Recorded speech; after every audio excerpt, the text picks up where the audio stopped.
From NewsNation headquarters, this is NewsNation Prime. We're bringing in our political panel tonight. Republican strategist Matt Klink, Josh Lafazan, former Democratic legislator from Nassau County, New York. Gentlemen, welcome both. Josh, I want to start with you. We just heard from New York State Senator Skoufis there about the state of the Democratic Party. Your thoughts on his comments as he's seeking that DNC chair?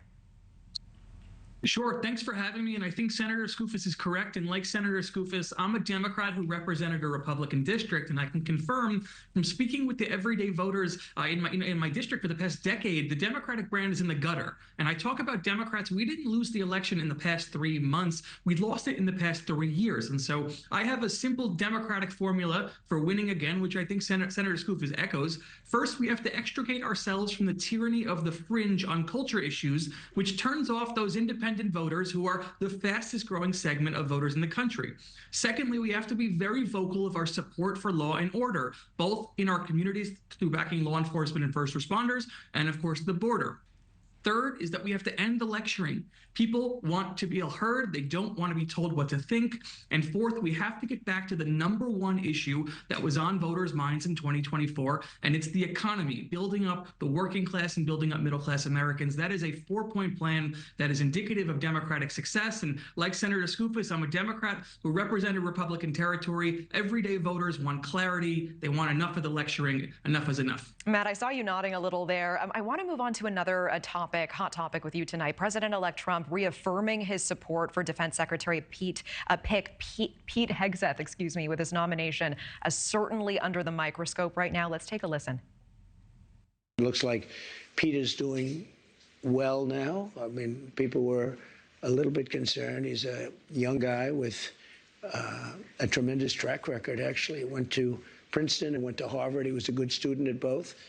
But he loves the military, and I think people are starting to see it. Do you still have confidence in Pete Hegseth? Yes, I do. I mean, Matt, do you think he actually does, or do you think Ron DeSantis would be a better pick at this point?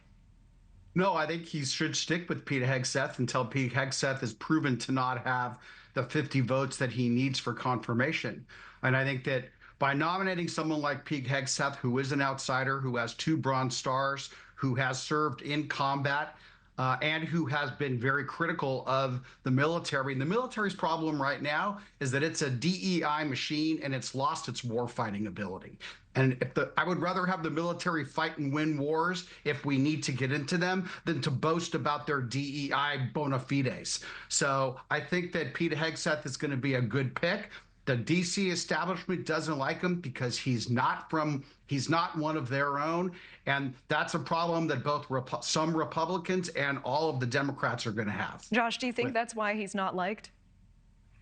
No, I think the cacophony of allegations and accusations that have come forward are concerning enough for 50 Republican senators not to get over the threshold of the majority. And I believe it's not just Hegseth. It's Tulsi Gabbard, it's RFK, it's Dr. Oz. And I wish as a Democrat that President Trump's cabinet would be more mainstream Republicans. And he's made some good choices. I think Marco Rubio was a great choice at State. I think, quite frankly, Doug Burgum was a great choice at Interior. What I'm looking at, and I think not enough people are talking about, is will he make a deal with DeSantis? If DeSantis becomes the Secretary of Defense, is Lara Trump now Senator Lara Trump? I loathe nepotism in everything, let alone business and government, but it's something I'm looking at. Is that going to be a seismic shift in electoral politics and the future of the MAGA Trump legacy? Interesting. You know, Matt, I want to bring you back in here. President Biden is considering issuing these sweeping preemptive pardons for certain individuals amid these concerns that they may be targeted by the Trump administration. First of all, do you see this happening? And then do you think it's a good look for Biden after the uproar over pardoning Hunter? Well, I'll deal with the second part first, Natasha. It shows the utter hypocrisy of the Democrats, of the progressive mainstream media, and of the Biden White House. So much for the return to normalcy. How much grief did Trump didn't even hint that he would preemptively pardon his children when he was in office the last time. And yet that didn't stop the navel gazing from the Washington, D.C. media to say how horrible this is. And now you're listening to them trying to justify the pardoning of Hunter, who, by the way, wasn't just pardoned for the 2 crimes that he was, or the 2 separate incidents that he was convicted of. He was pardoned for an 11-year time span for things that he was guilty of and things that he wasn't guilty of. And now they're talking about helping out Senator-elect Adam Schiff, about Ms. Cheney, about Adam Kinzinger, about Fauci. What are they afraid of? Yeah, and interestingly, I think Schiff already interjected and said, "I don't want it." He's like, "I'm good. I don't want it." Matt Klink, Josh Lafazan, appreciate both of you as always. I could talk for so much more. Thank you so much for your time tonight.